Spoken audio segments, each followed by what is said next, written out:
So in this video we are going to see about CMOS inverter.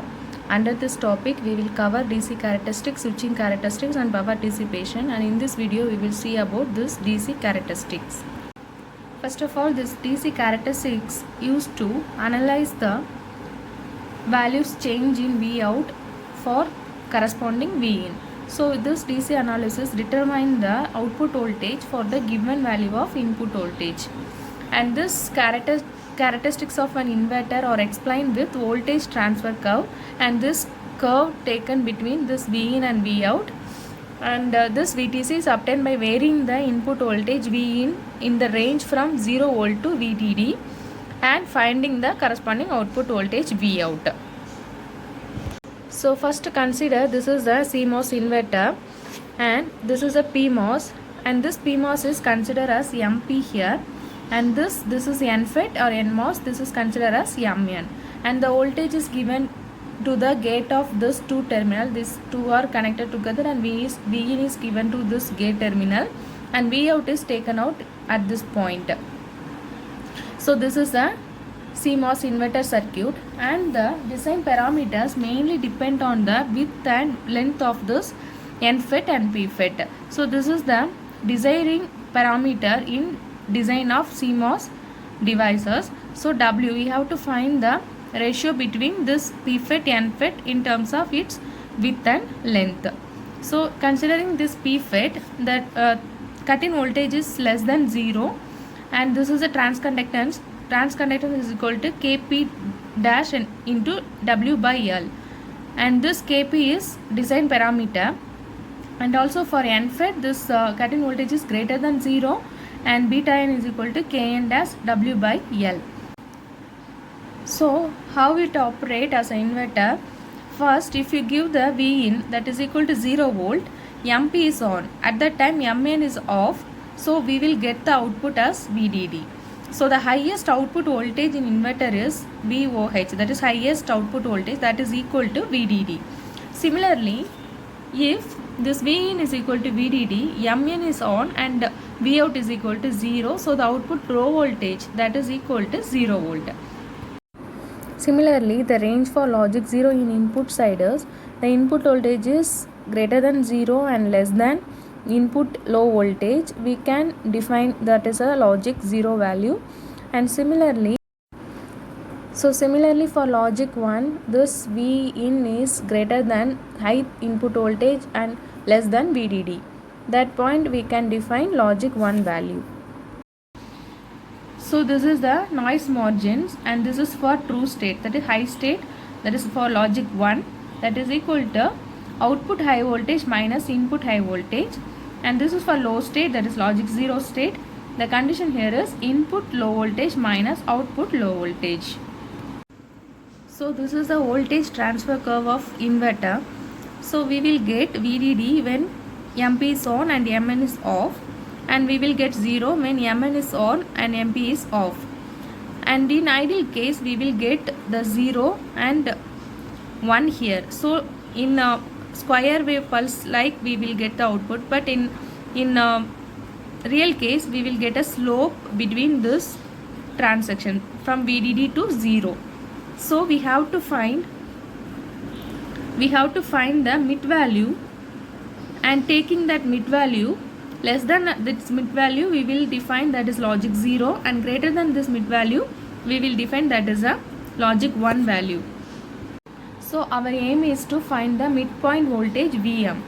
For that we insert the unity gain line. Unity gain line means voltage gain line. That means voltage gain is equal to V out divided by V in. So unity gain means V in is equal to V out. At that point we will get the Vm. So we insert this point where V out is equal to V in, and that will give the midpoint value. So as I mentioned earlier, this V in is less than Vm, this represent logic 0, greater than Vm, this represent logic. So now we calculate the midpoint voltage, and for that we equating the drain current of both FETs. So IDN that is equal to IDP. So here IDN is the saturation drain current in NFET and IDP is the saturation drain current in PFET, and we know the drain current of NFET that is equal to beta n divided by 2 and Vm minus Vtn the whole square, and here Vm minus Vm is equal to Vgs here, and actual formula we have Vgs, and here Vgs is equal to Vm, so we replace the Vgs by Vm here, the whole square, and that is equal to saturation train current in PFET, that is given us that this is the equation for train current in PFET, that is beta B divided by 2 into VDD minus VSG minus VTP modulus VTP the whole square, and here the source gate current is voltage is replaced by Vm, so the equation become VDD minus Vm minus modulus of VTP the whole square. Now this 2 get cancelled, so beta n into Vm minus Vtn the whole square, that is cut in voltage the whole square, that is equal to beta B into VDD minus Vm minus modulus of this VTP the whole square. So now taking square out, this will become root beta n, and this become root beta B. So taking this root beta B here, so this become root beta n divided by beta B into Vm minus Vtn is equal to VDD minus Vm minus VTP. So now taking the Vm, so next step, taking this Vm to this side, so this will become like this, we will get the equation, and from that we taking the Vm outside, so this become 1 plus root of beta n divided by beta B, that is equal to VDD minus VTP plus root of beta n divided by beta B into Vtn, and here from that we will find the equation for Vm, that is equal to VDD minus VTP plus root of beta n divided by beta P into Vtn divided by 1 plus root of this value beta n divided by beta P. So this is the equation for finding the midpoint voltage in VTC curve. So from this equation we will tell that is Vm is set by NFET to PFET ratio, and here beta n divided by beta. So beta n is equal to Kn dash W by L divided by Kp dash W by L. So we have to find this beta n divided by beta B. For that we use the previous equation, and from this equation we will find beta n divided by beta B. For that we use the condition, that is for symmetrical inverter, this Vm is equal to half of that VDD. So Vm is equal to 1 by 2 VDD. So for finding beta n divided by beta B, so again we consider the equation here, that is root of beta n divided by beta P into Vm minus Vtn is equal to VDD minus Vm minus Vtp. So here from that we will find beta n divided by beta P is equal to VDD minus put Vm is equal to 1 by 2 VDD minus Vtp divided by 1 by 2 VDD minus Vtn.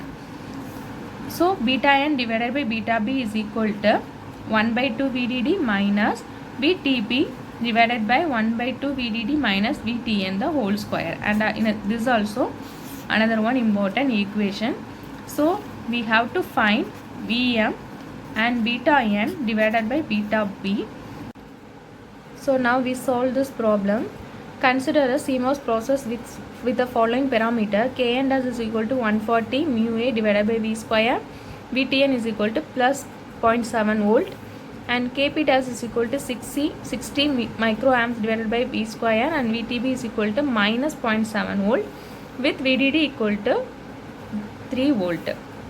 So if first step Vm is equal to 1 by 2 VDD, so from that we will find Vm is equal to 1 by 2 into 3, that is equal to 1.5 volt.